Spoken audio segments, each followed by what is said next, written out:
Sejam bem-vindos para mais um vídeo e para mais uma apresentação do livro.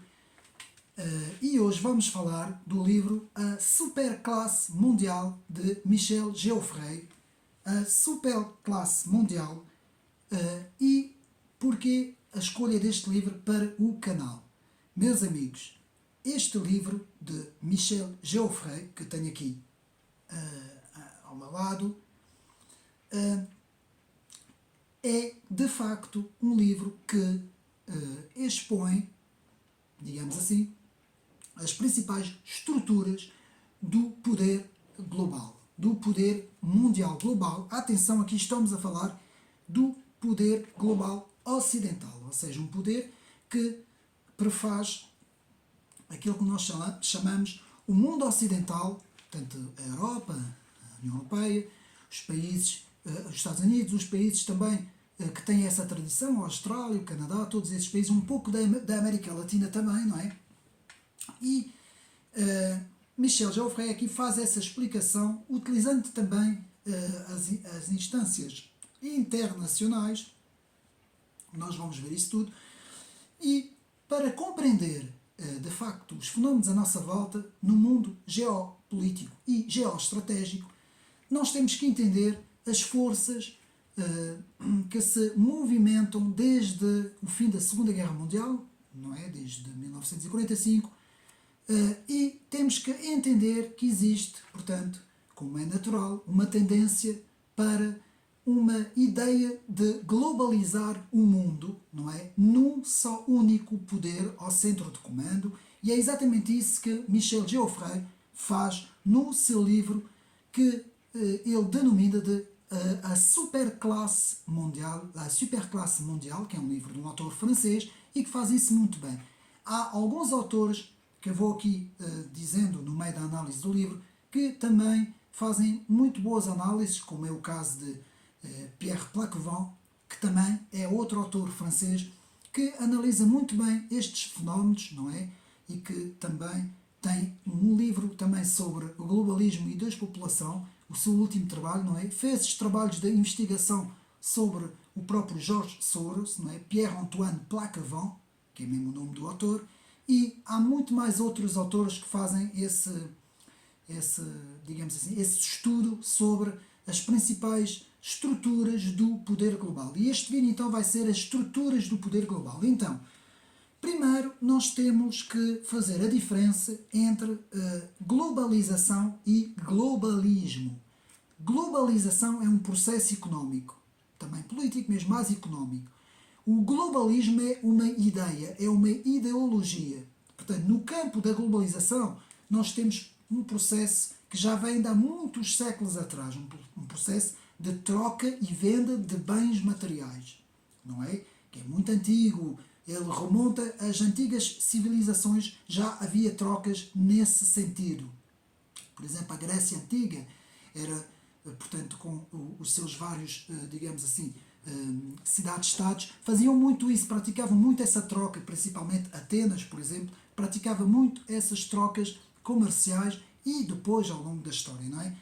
Enquanto que a ideologia globalista não é a mesma coisa, meus amigos. A ideologia globalista não se centra tanto na economia. É uma ideologia política que sustenta a ideia de que tudo deve convergir para um super-estado mundial, como é o caso da superclasse mundial, um super-estado mundial único, um único centro de comando, e há quem fale já numa única cosmopolis, uma única cidade mundial, que seria tão grande como um país, não é? Isso agora já é ficção científica, mas uma cidade gigantesca, onde todos os habitantes da Terra, nessa altura, não é? Que seriam muito menos numerosos, estariam nessa cidade, uma cidade chamada cidades ligadas, interligadas completamente em termos digitais, não é? E fala-se muito nesse objetivo, não é? Ou seja, uma nova Babel. Uma nova Babel. Isso é ideologia globalista, não confundir com o processo de globalização, que é um processo económico saudável, que é um processo bom entre as nações, funciona entre nações, não funciona num centro de comando único, como é o caso do globalismo. Portanto, a globalização é um processo económico bom, saudável, que faz falta entre as nações. O globalismo é uma ideologia que se pode tornar perigosa, porquê? Porque portanto, dá relevo, digamos assim, a um único centro de comando, a um único poder absoluto sobre toda a humanidade e sobre todos os cidadãos do mundo. Então é isso mais ou menos que Michel Onfray fala no seu livro, La Superclasse Mondial. E então, visto isso, vamos passar agora um pouco mais à frente e vamos também ver outra coisa, antes de irmos à análise do livro. Vamos aqui descartar já, meus amigos, de que tudo o que é estudo das estruturas de poderes, principalmente poderes globais, é teoria da conspiração. Nós vemos isso muito na comunicação social. Quem quer estudar a ONU, as estruturas da ONU, a OMC, a OMS, a Unesco, quem quer estudar as estruturas de certas organizações transatlânticas americanas, como a Trilateral e o Conselho Foreign Relations, CFR, por exemplo, todos os que estudam isso são teóricos da conspiração. Nós temos que descartar já isso, porque teoria da conspiração muitas vezes é um argumento que é usado para as pessoas não poderem estudar as coisas, não poderem se informar devidamente, não poderem estudar, analisar e fazerem, portanto, o seu estudo das coisas. Portanto, isto vamos já descartar, porque, meus amigos, as instâncias internacionais e as multinacionais, que são chamadas as ETNs, não é? Empresas transnacionais, é uma realidade, elas existem e elas cada vez têm mais poder, meus amigos. Nós, para termos apenas uma noção, antes de irmos ao livro, uma empresa como a BlackRock ou a Vanguard tem tanto poder ou mais do que um Estado. Por exemplo, só para vocês verem o poder que essas instâncias multinacionais estão a ter. E também temos que descartar que agora os novos teóricos da conspiração já não utilizam as antigas coisas como a maçonaria, os Illuminati e tudo isso. Agora dizem que são as empresas, digamos assim, que são as que governam o mundo e tal e tal. Isto é a lenga-lenga do costume para as pessoas não poderem tocar nesses assuntos. Porque nós temos que ver, meus amigos, que na comunicação social nós não vemos nada disso. A maior parte do que vemos, nas notícias não vemos mesmo, e depois quando nós vemos aqueles canais de informação, né, TVs de informação 24 horas, não é? Muitas vezes os documentários que essas televisões passam, a RTP3, a SIC Notícias, a CNN, normalmente esses documentários são documentários com um viés de esquerda e de extrema esquerda. Elas denunciam sempre o bode expiatório que eles criam, não é? Que são os populistas, os extremistas, ou pronto, a extrema-direita, como eles dizem, ou as igrejas, ou os cristãos. É sempre esse tipo de documentário contra, digamos assim, vocês nunca vão ver este estudo de Michel Onfray e todos os autores, que em França são centenas e centenas e centenas e centenas de autores que escrevem sobre isso. Aqui em Portugal praticamente não temos ninguém. Ninguém escreve sobre isso. Praticamente ninguém. E é lamentável isto. Como é que eu tenho que trazer aqui os livros franceses para poder falar sobre esses assuntos? Porque senão não se fala. Não há ninguém a escrever sobre isso. Então, visto essa pequena... Já descartamos então essa história, esse argumento da teoria da conspiração, que foi, aliás, foi um argumento que vem do tempo da CIA. Foi a CIA, ele já existia antes da CIA, mas a CIA utilizou este argumento da teoria da conspiração no tempo em que Kennedy foi assassinado. E nessa altura foi um argumento utilizado pela CIA para que não houvesse investigação pessoal ou investigação privada, digamos assim, não é? Sobre os acontecimentos, para descartar, digamos assim, que houvesse investigação. E muitas vezes é para manter as pessoas afastadas desses assuntos.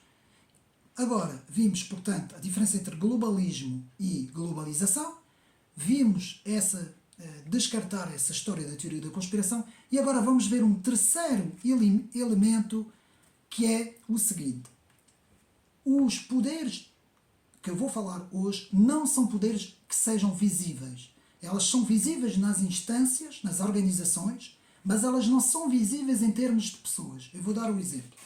Normalmente, portanto, no século XX, nós quando tivemos o poder comunista e o poder nacional-socialista, eram poderes visíveis. Porquê? Porque nós no poder comunista nós víamos os líderes, que era o Lenin ou o Stalin. No caso do nacional-socialismo, nós víamos que era o líder, não é? Que era o Adolf Hitler, não é? E sempre que nós vemos ao longo da história nos impérios, o Alexandre o Grande, não é? Tínhamos um líder, os Césares, todos os Césares da Roma Antiga tinham líderes, não é? Na Idade Média, por exemplo, Carlos Magno, por exemplo, todos os grandes reis que viveram em toda a época da Idade Média, nós tínhamos pessoas que eram representadas como pessoas. Hoje o poder não faz isso. Ou seja, quem de facto governa, muitas vezes nós não sabemos quem são. E muitas vezes nós temos os chamados Young Leaders, que eu vou explicar o que é que isso significa, que são postos nos Estados-nações, não é? E muitas vezes esses líderes, young leaders, que são formados muitas vezes por agências que nem sequer são agências governamentais e que esses young leaders muitas vezes obedecem a um poder de pessoas que não dão a cara, que ninguém sabe quem elas são. Ou seja, nunca vão ver uma bandeira, por exemplo, uma bandeira de uma família muito rica americana, como, por exemplo, uma bandeira como os Rockefeller, vocês nunca vão ver isso. Vocês nunca vão ver por exemplo, uma bandeira grande do Fórum Económico Mundial ou dos Bilderberg na televisão com líder. Esses poderes geralmente estão por trás, não é? E são os Estados-nações, não é? Ou o que resta no mundo ocidental dos Estados-nações, como eu costumo dizer, porque os Estados-nações já não têm praticamente soberania nenhuma, mas são eles que vão articular a política, essa política, com essa ideologia globalista. Então, vamos começar. Então já vimos essas três coisas, a diferença entre o processo de globalização e a ideologia globalista. Já vimos que vamos descartar essa história da teoria da conspiração uma vez por todas, para podermos estudar as coisas, e vamos também saber que esses poderes, que esses novos poderes do século XX, finais do século XX e princípios do século XXI, são poderes muitas vezes que não dão a cara. Elas mostram-se por meio de organizações transnacionais, mas normalmente não há um líder que dê a cara como existiu noutras épocas da humanidade. Então, vamos então a forma atual da ordem mundial política e económica. Forma atual da ordem mundial política e económica, ponto 1. Aquilo que nós vamos chamar a governança mundial. Vamos chamar isso a governança mundial. Então, existem então as instituições políticas internacionais do tipo jurídicas, políticas, económicas e militares. Quais são elas? Temos a ONU, Nações Unidas, a OMS, a Organização Mundial da Saúde, a OMC, a Organização Mundial do Comércio, o FMI, Fundo Monetário Internacional, o TPI, Tribunal Penal Internacional, temos a União Europeia, que é um bloco económico, temos a OTAN, que é uma aliança estratégica militar, temos o grupo do G20, G20+, o grupo dos 20. Por exemplo, temos os acordos também, o acordo do TAFTA, acordo transatlântico do comércio. Tudo isso pertence, portanto, às instituições políticas internacionais, que são do tipo jurídicas, políticas, económicas e militares. Portanto, essas são normalmente o que é visível, o que o cidadão comum normalmente consegue ver. Consegue, de vez em quando, fala-se pouco, mas fala-se de algumas coisas, mas normalmente, agora, por exemplo, com o conflito da Ucrânia, a Rússia, fala-se muito da OTAN. Quando há reuniões económicas aqui no mundo ocidental, fala-se muito no G20 e tal, mas normalmente não é muito comum na comunicação social falar-se de notícias sobre a ONU, a não ser que o seu líder venha falar, não é? Que é português, não, António Guterres, mas normalmente não é muito comum. Não há muito, a comunicação social não dá muito relevo a essas instâncias, embora sejam elas que dão a cara, praticamente dão a cara para o poder mundial. Então, ponto número 2. Depois temos as chamadas ETNs, Empresas Transnacionais, que são as multinacionais, as empresas transnacionais. Então, temos os GAFAMA, os chamados bem conhecidos GAFAMA, que são as gigantes tecnológicas, Google, Apple, Facebook, Amazon, Microsoft. Depois temos os gestores de ativos, de fundos, que têm agora uma importância muito grande, porque elas conseguem praticamente mexer em todas as empresas no mundo ocidental, e também agora fazendo parcerias e trocas com o mundo asiático, não é? Então temos a BlackRock e a Vanguard, e temos essa relação entre Vanguard e BlackRock, Vanguard, em relação à sua administração, tudo isso. Pronto, e temos muito mais empresas. Por exemplo, em França temos o chamado CAC 40, que são toda a parte económica das grandes empresas. Tudo isso pertence é esse segundo ponto, que são as grandes empresas, ETNs, que são as empresas transnacionais. Terceiro, temos as fundações e organizações não governamentais. Então aí temos muita coisa. Temos a Fundação Melinda Gates, temos o Fórum Económico Mundial, que era o Fórum Davos, passou a ser o Fórum Económico Mundial, FEM. Temos a Open Society Foundation, OSF, a Open Society Foundation, de George Soros. Temos a Fundação Rockefeller.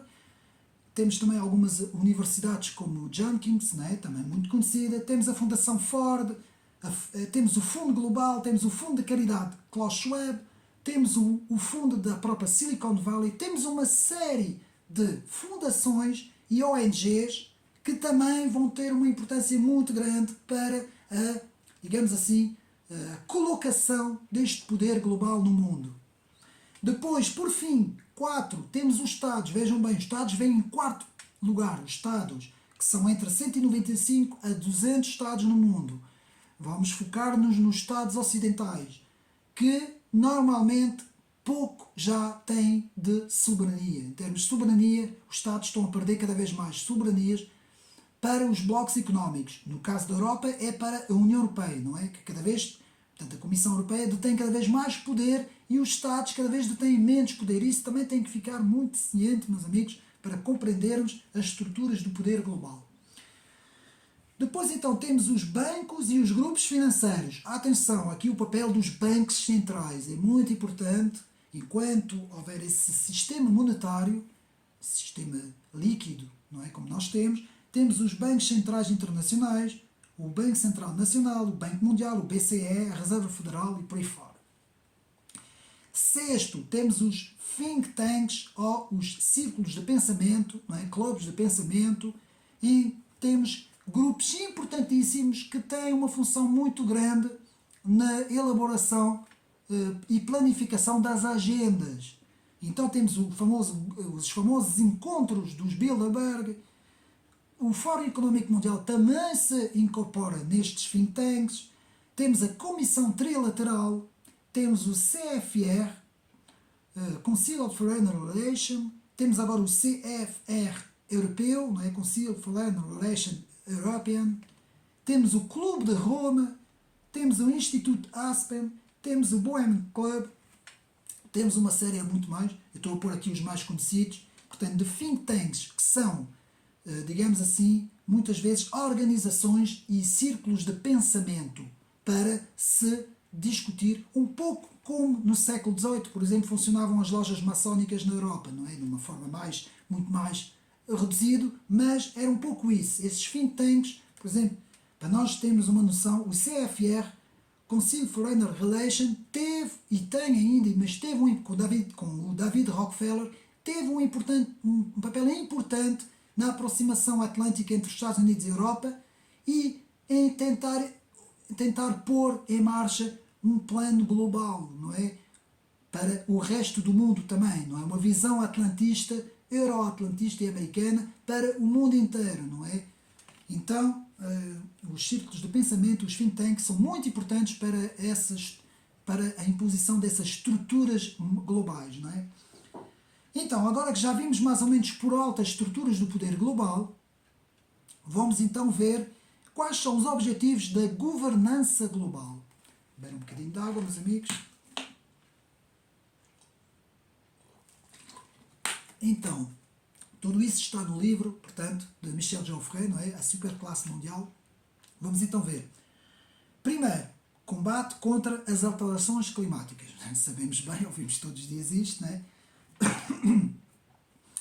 Segundo, a integração das migrações no seio das instituições interestatais. Terceiro, a planificação ecológica global. Quarta, a planificação sanitária global. Temos agora, portanto, este novo plano para, digamos assim, portanto, para a planificação sanitária mundial, não é, que está a ser muito discutido. Acho que é o CNRI, não tenho agora bem aqui a certeza, mas aqui também não apontei, que é o Sistema Sanitário o Sistema de Regulação Sanitária, SRS, desculpa, Sistema de Regulação Sanitária, é isso mesmo, portanto, que está a ser discutido na União Europeia e também na OMS, para que todos os Estados no mundo possam então, digamos assim, acertar uma diretriz, uma agenda, não é? Toda ela ao mesmo tempo, não é? Ou seja, para que nesse caso a OMS possa ter os plenos poderes para, no caso em que haja outra como nós tivemos em 2020, não é? Então, depois temos a descarbonização da economia, ENE, que são portanto, que são passar das energias não renováveis para as energias renováveis, portanto, a descarbonização da economia. Depois temos o controle populacional e demográfico, em que tivemos a Fundação Rockefeller, o Clube de Roma e agora também a Fundação Melinda Gates também, que tem uma grande atividade nesse campo. Depois temos as agendas na Unesco, e que vem da ONU, não é? Da Unesco, e a própria Fundação George Soros também, não é? Em que temos as agendas de género, LGBTs e por aí fora também, que estão a ser implementadas aqui no mundo ocidental. Depois temos as metas políticas, que é o multilateralismo inclusivo, o juridismo institucional para transferência do poder dos Estados para as organizações internacionais governamentais. Nós temos que perceber aqui todas essas coisas para entender as estruturas do poder global. Portanto, a passagem das soberanias dos Estados para os organismos transnacionais, governamentais, e grupos económicos. Os grupos económicos, por exemplo, a União Europeia é um grupo económico, os BRICS é um grupo económico. Portanto, muitas vezes é a soberania dos Estados que passam para esses grupos económicos. Pronto, já vimos isso. Agora, vamos ver, continuando o estudo das estruturas do poder global, de Michel Onfray, desculpa, enganei-me, de Michel Geoffroy, que é assim o nome dele. Podemos aqui ver, portanto, Michel Geoffroy, é mesmo assim o nome, com O no fim, com Y, em que podemos ver aqui o estudo sobre a Open Society Foundation, que foi fundado pelo multibilionário George Soros. É um gigante na influência política, portanto, para-estático, utilizando a sociedade civil à volta das questões sociais e questões societais.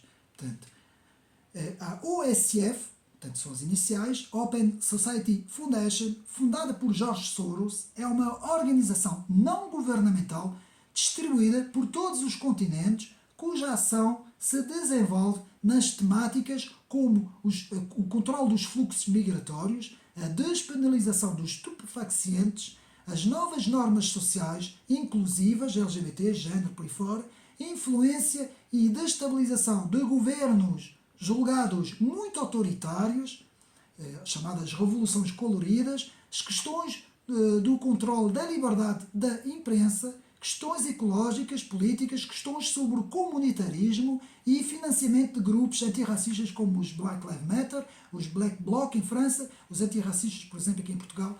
Ou seja, para nós vermos a influência que esta ONG, Open Society Foundation, de George Soros, tem na implementação das estruturas do poder global, não é? Portanto, a influência que têm esses atores. E nós, muitas vezes, não vemos nada na comunicação social. A comunicação social não fala absolutamente nada dessas coisas. Daí eu ter dito na introdução deste livro que, normalmente, estes poderes normalmente não são muito visíveis. São aqueles que têm mais poder, mas que não são muito visíveis. Então, a Open Society Foundation está presente em mais de 120 países. 40 fundações oficiais interligadas pelo globo que financiam todos esses movimentos de que falei, com numerosas outras ONGs. Fundos de investimento de grande parte e financiamentos de movimentos sociais e societais nos Estados, praticamente no mundo inteiro, mas principalmente no mundo ocidental. E nós há pouco tempo vimos que houve um deslocamento da Open Society Foundation e de todas as ONGs para fora da Europa, porque eles estão a ver também, estão a estudar também que o poder está a passar do mundo ocidental para o mundo asiático, não é? Então há essa questão de tentar ir para a Ásia para tentar levar todas essas questões societais de transformação da sociedade para o mundo asiático também, não é? Então temos, portanto, sobre a Open Society Foundation, ver os estudos muito interessantes, como eu já disse, do escritor francês Pierre-Antoine Plaquevent e os seus trabalhos literários. Não é? Tem um livro mesmo sobre George Soros, que eu tenho no canal, acho que eu fiz a apresentação do livro, podem lá e ver.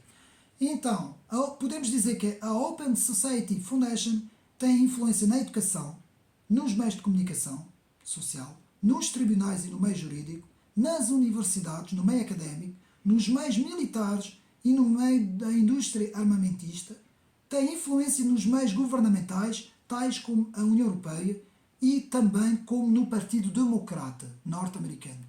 Portanto, a influência e até um pouco no Partido Republicano. Portanto, a influência desta ONG é muito grande, meus amigos. Portanto, tudo isso podemos dizer que é ativismo político e societal. Portanto, na questão das rotas e apoio às migrações vindas da África e do Médio Oriente para a Europa, por exemplo, temos muitas ONGs e a própria Open Society que tem um trabalho muito grande nestas questões. Então, portanto, normalmente essas organizações não governamentais têm um revestimento filantrópico para, portanto, se apresentar, não é, para o bem comum, não é, como eles dizem, para as questões humanitárias, servem muitas vezes de pretexto para ativismo dessas ONGs e essas fundações. Pronto. Agora, vamos ver agora a questão da OMS, Organização Mundial da Saúde. Portanto, a Organização Mundial da Saúde tem sido cada vez mais privatizada, não é? Que normalmente é uma organização mundial pública, não é? Com fundos públicos, não é? Mas ela tem sido cada vez mais privatizada por grandes financeiros, como por exemplo Bill Gates, a Fundação Bill and Melinda Gates. A organização só detém apenas neste momento 20% do seu capital, de 80% se compõe de fundações privadas.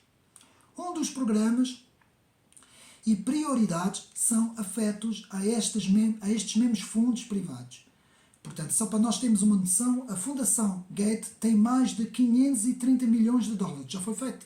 São pesquisas antigas, agora as coisas devem estar diferentes, mas só para nós vermos, portanto, o peso que tem, portanto, a Fundação Bill and Bill Gates na questão da OMS. Então, uma outra financeira como a Gavi, a Organização para a Coordenação das Campanhas Vacinais, a nível mundial, é também ela financiada por Bill Gates em 17%. Portanto, uma influência massiva da Fundação Melinda Bill Gates na OMS, o que pode fazer questionar sobre estas políticas em termos de se elas são públicas ou se elas são privadas, não é? Depois então temos a comunicação social, muitas vezes não fala sobre essas coisas, meus amigos. Então podemos dizer, o ator Bill and Melinda Gates Foundation tem uma influência gigantesca e mundial em mais de 46,8 mil milhões de dólares, um dos mais importantes do mundo. Depois temos disposições assim dos meios superiores a muitos estados. E muitas vezes uma fundação privada consegue ter meios superiores e meios mais fortes do que o PIB de muitos estados, meus amigos. Aqui, Michel Geoffroy. Portanto, também ver aqui o vídeo no YouTube de Pierre-Antoine Plaquevent, não é? Compreender o mundialismo, e o livro que nós estamos a ver, La Superclasse Mundial, de Michel Geoffroy. Então, depois, outro ator importantíssimo, da qual não se ouve praticamente falar nada, Warren Buffett. Portanto, outro milionário mundialista, Warren Buffett, que investe também na Fundação Bill and Bill Gates em muitos milhões de dólares. Aliás, Buffett era chamado o Homem Verde por causa das suas políticas ecologistas no próprio governo de Obama, não é? Na lista dos mais ricos do mundo, todos eles viram as suas fortunas aumentar em 2020, na crise. Principalmente também as gigantes tecnológicas, não preciso falar mais. Portanto, a Fundação Sensibilização e Análise da Saúde Mundial e do Desenvolvimento teve um papel importante nas questões sanitárias. Portanto, então, temos o financiamento dos principais meios de comunicação, vamos agora ao financiamento dos principais meios de comunicação e das agências de comunicação, que são, há mais, mas as três principais são a Agence France Presse, AFP, depois temos a Presse Internacional e temos a agência Reuters, a chamada agência Reuters. Todas estas agências chamadas de informação, não é? Agências noticiosas, muitas vezes também elas recebem fundos de estes grandes grupos económicos e de estes grandes financeiros. Então, por exemplo, outra fundação importante, a Fundação Rockefeller, que esta já é mais antiga, já tem uma influência muito maior do que as outras, porque já vem de trás. A Fundação Rockefeller, com os seus think tanks, por exemplo, a Population Council, e também com outro think tank, a Planificação Mundial Parental, ao longo de toda a segunda década do século XX, tem tido uma influência muito grande, por exemplo, nos contraceptivos e uma série de políticas também, chamadas políticas de controle da natalidade. Não posso aqui desenvolver muito, meus amigos, têm que ter paciência, porque há aqui coisas que não se pode falar. Depois temos políticas de controle populacional, é isso, o relatório também do Clube de Roma que também tem tido uma importância muito grande, bem como também a Comissão Trilateral, com os bem antigos Henry Kissinger e Zbigniew Brzezinski, que foram atores importantes, que agora já estão velhotes, não é? Mas que foram atores importantes em todos estes desenvolvimentos na Comissão Trilateral e nas políticas também, nessas políticas, juntamente com o Clube de Roma, na segunda parte do século XX. Então depois temos a relação entre a população mundial e a poluição, e o CO2 e o aquecimento global. Tudo isso podemos ver nas políticas, principalmente as políticas democratas e principalmente as políticas também dessas fundações, como eu disse, em que tivemos pessoas como a Greta Thunberg, o Al Gore, o próprio Bonovox do YouTube, toda esta gente a reivindicar esta visão, não é? Que também ela ajuda nos poderes, no estudo dos poderes globais, não é? Para entendermos toda esta ideologia globalista. Então, portanto, o controle da natalidade como centro de políticas de vários estados, desenvolvimentos de contraceptivos, Fundação Rockefeller, questões biomedicais, Population Council Population e, portanto, a redução do carbono redução do carbono zero até 2050.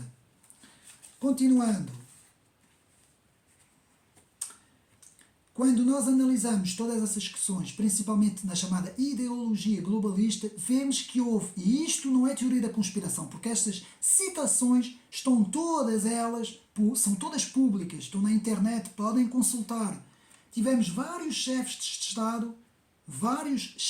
de Estado que falaram numa nova ordem mundial, que era preciso implementar uma nova ordem mundial. Tivemos o George Pai Bush, o George Bush Filho, o próprio Obama, o Nicolas Sarkozy em França, tivemos o próprio David Rockefeller, que inclusive tem uma citação importante em que ele diz, eu sei mais ou menos de cor, em que ele diz que muitas vezes nós fomos, considerados como sendo, como preparando um governo mundial no oculto, não é? E se esta acusação é verdadeira, eu então digo que sim, não é assim mais ou menos a citação, eu então aceito esta acusação. O que é que David Rockefeller quer dizer com isso? Quer dizer que ele mesmo, que essa acusação que ele estava por trás do governo mundial é verídica. Ele próprio diz que sim, que é verdade, que ele aceita perfeitamente esta acusação do que ele foi alvo, não é? Então, portanto, como eu disse, tudo isso não é teoria da conspiração, as citações existem e houve ainda mais chefes de Estado que falaram nessa urgência da nova ordem mundial. Eu lembro, não sei se foi há 2 ou 3 anos atrás, agora não me estou a recordar, que eu vi na televisão o nosso primeiro-ministro António Costa dizer que sim, que era preciso uma nova ordem mundial. Portanto, nós temos que ver, e o Justin Trudeau, o Macron também falam muitas vezes nisso, nós temos que ver que todas estas pessoas, todos esses líderes chamados Young Leaders, estão todos em sintonia, têm todos o mesmo objetivo, meus amigos, por meio de todas essas estruturas do poder global, não é? Young Leaders são pessoas que têm uma formação, por exemplo, muitas delas vêm do Fórum Económico Mundial, têm uma formação para ter uma determinada visão do mundo e depois, normalmente, essas pessoas saem do Fórum Económico Mundial, também podem ter influência pelo Clube Bilderberg, não é? Como nós já vimos, e são colocadas, muitas vezes, nos países, em vários países, com, portanto, o objetivo de promover todos esses esquemas globalistas, não é? Então, depois temos... podemos dizer, então, e isto não é teoria da conspiração, meus amigos, há um projeto do fim das nações, do controle da população e da imposição de agendas societais. 3 coisas. Fim do Estado-nação, fim das soberanias das nações, controle da população, não vou falar muito sobre isso, e agendas societais, que é essas agendas de teoria do género e por aí fora. Então, temos coisas que têm estado a acontecer, que já podemos ver com estas estruturas de poder global. Temos a destruição praticamente das classes médias, em todos os países ocidentais temos vindo a redução das classes, do poder de compra das classes médias. Temos cada vez mais apoios sociais, há cada vez mais apoios sociais, muita imagem de ideologias socialistas, não é? Inclusive, fala-se muito no futuro de um rendimento único universal, não é? Isto está em cima da mesa. Fala-se também muito na implementação de uma moeda digital, do fim do dinheiro físico. Muito na imposição das agendas societais, tais como agendas LGBTs, de género, por aí fora, no meio escolar, não é? No meio básico, secundário e até académico. Fala-se muito nisso, fala-se e tem acontecido. E, por fim, o fim das soberanias das nações. Cada vez mais o poder é transferido dos Estados-nações para os grupos económicos, aqui no caso da Europa, para a União Europeia. Então, podemos dizer que essa ideologia globalista tem uma agenda pública, que é conhecida pelo grande público, e que tem uma agenda, digamos assim, que não é pública, uma agenda que está por trás, não é? Que é uma agenda nos bastidores, como eu costumo dizer, e que muitas vezes o público desconhece, não é? Então, Michel Geoffroy nos fala da ideologia da sociedade aberta. Tudo isto está aqui no livro, meus amigos. Portanto, ideologia da sociedade aberta, de que muitas vezes se reivindica George Soros por ter sido aluno de Karl Popper, mas aqui eu tenho de fazer aqui uma pequena parte. A sociedade de Karl Popper, a chamada sociedade aberta de Karl Popper, nada tinha a ver com essa agenda societal de George Soros. Porquê? Porque Karl Popper escreve no contexto da Segunda Guerra Mundial, no contexto da Guerra Fria também, portanto, do princípio da Guerra Fria, portanto, contra o poder stalinista e naquilo que aconteceu com o poder hitleriano.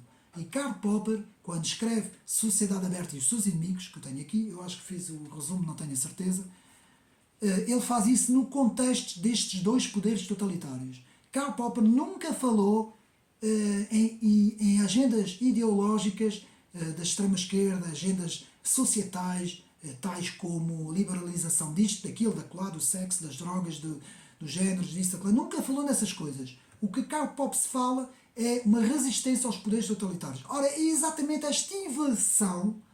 George Soros faz esta inversão. Pega no contexto da sociedade aberta para poder criar sociedades abertas onde ele entende que estas sociedades são fechadas. Portanto, por exemplo, neste momento a Hungria, por exemplo, do Viktor Orbán, para George Soros é uma sociedade fechada. O sonho de George Soros era que aquele país fosse liberado daquele político, não é? Bem como outros países, como a Rússia e por aí fora. Então é isso que George Soros vê como sociedade aberta. Bom, mas não é a mesma coisa, foi só uma pequena parte de que o filósofo Karl Popper falava, não é? Então o que é? São revoluções coloridas para desintegrar o conceito de nação e, segundo eles, líderes autoritários, por meio de uma engenharia social transformação da sociedade por meios não políticos, não governamentais, mas meios societais e culturais. Então temos a ideologia, as ideologias do desejo, do individualismo, que é muito patente no liberalismo e no neoliberalismo, ideologias de transformação das identidades sexuais, ideologia da transformação das identidades raciais, de tudo isso, portanto, são coisas que esta sociedade aberta vai promover, e é por isso é que temos muitos movimentos financiados por essas ONGs. Não é? Então, podemos explicar então assim os sistemas políticos da seguinte forma. Até ao século XX, até mais ou menos a Segunda Guerra Mundial, nós tínhamos o sistema político mais conhecido, que é um sistema horizontal, em que temos esquerda, direita e centro. Depois temos um cursor que, conforme as eleições, esse cursor vai deslizando tanto para a esquerda como para a direita, conforme ou para o centro. Por exemplo, aqui em Portugal ele tem andado sempre aqui no centro, PS, PSD, a maior parte das vezes PS, não é? E nunca se desloca, tivemos um PS mais à esquerda e à extrema esquerda, não é? Mas a regra geral fica sempre ali. Esse tem sido o esquema político. Bom, hoje o esquema não é esse, meus amigos. O esquema, com esta implementação das estruturas do poder global, o esquema hoje não é horizontal. O esquema hoje é vertical. Temos essas estruturas do poder representado pelas elites, essas elites globalistas, e temos cá embaixo as populações, representado pelos povos. Estamos aqui a falar do mundo ocidental. Que é isso que todos os intelectuais franceses neste momento explicam. Uma grande parte, por exemplo, como o Michel Onfray, muitos deles, Antoine Pierre Plaquevent, por exemplo, temos muita gente que depois irei fazer um vídeo só sobre a bibliografia de todos os livros neste momento que estão assim mais importantes. Então, esse eixo agora vertical não quer dizer que o eixo horizontal não exista. O que se passa é o seguinte, é que pessoas de esquerda nesse eixo horizontal e da direita essas pessoas podem estar, digamos assim, tanto embaixo no plano das populações, do povo, não é? Como podem estar em cima das elites, dependendo da deslocação. Até podemos dizer, por exemplo, vou dar um exemplo na esquerda, o PCP encontra-se mais embaixo, no plano do populismo, digamos assim. Vamos denominar no eixo vertical populismo, globalismo. Enquanto que o Bloco de Esquerda e a Iniciativa Liberal se encontram mais nas elites. Não é? Defendem mais o plano das elites, embora o Bloco de Esquerda está dividido. Mas encontram-se mais nos globalistas. Por exemplo, o partido em Portugal, o PSD, neste momento, está muito mais virado para os globalistas, no eixo vertical. E pouco ou quase nada para o eixo cá em baixo populista. Enquanto que o Chega, o partido Chega, que está mesmo à direita, se encontra muito mais focado no plano populista. Por isso é que tem muita gente. Por isso é que cada vez tem mais gente. Porquê? Porque cada vez mais o povo percebe, não é? Por exemplo, aqui em Portugal ainda vai demorar muito tempo, porque o povo aqui português ainda está muito refém das narrativas da comunicação. Mas, por exemplo, em França não é o caso. Em França temos já uma grande porcentagem da população que percebe que está no eixo vertical, que já não faz parte do eixo horizontal, e que está no povo, contra estas elites, que são chamadas as elites globalistas, elites maastrichtianas, elites que muitas vezes são elites progressistas, não é? Porque elas abraçam as políticas wokistas e progressistas, e portanto há este confronto desta elite. Eu expliquei isso porque isto é importante para percebermos estruturas do poder global. Então a realidade hoje passa por este eixo vertical, não é? Pronto. Então, ler o livro do Admirável Mundo Novo de Aldous Huxley, que era irmão do Julian Huxley, que era o antigo presidente da Unesco, e do século XX, e que explica muito bem essas estruturas, digamos assim, de como uma sociedade tecnológica, tecnocrata e tecnológica pode ser desenvolvida numa direção totalitária sem as pessoas darem por isso. Muito importante este livro, O Admirável Mundo Novo. Então, temos a visão da elite, que é uma elite trans-tecnológica, superior com o transhumanismo, não é? Com uma população reduzida, controlada, pobre, que normalmente prefaz o grosso da equação, não é?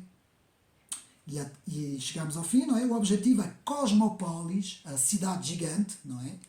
que seria a maior cidade do mundo, uma cidade interligada, como agora se fala muito das cidades interligadas por meio digital, não é? Com uma internet de todas as coisas, que seria a única cidade super tecnológica dividida em duas zonas, uma para uma elite superior e outra para a população. Portanto, meus amigos, isto já é um bocadinho, agora a parte do fim já é um bocadinho ficção científica, mas pode muito bem o mundo caminhar para essa, porque há aqui, meus amigos, no século XXI temos aqui dois caminhos.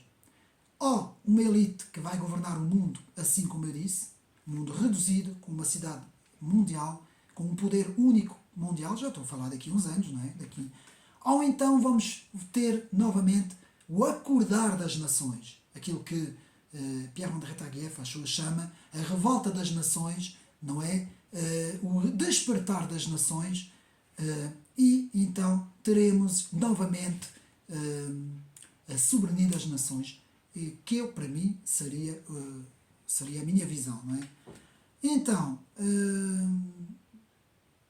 tivemos então, fazendo o resumo, na história do século XX, tivemos o totalitarismo nacional-socialista, tivemos o totalitarismo comunista e agora estamos prestes a ter um totalitarismo tecnocrata e tecnológico, não é? Com uma visão transhumanista, como a tecnologia, com a inteligência artificial. Portanto, meus amigos, apenas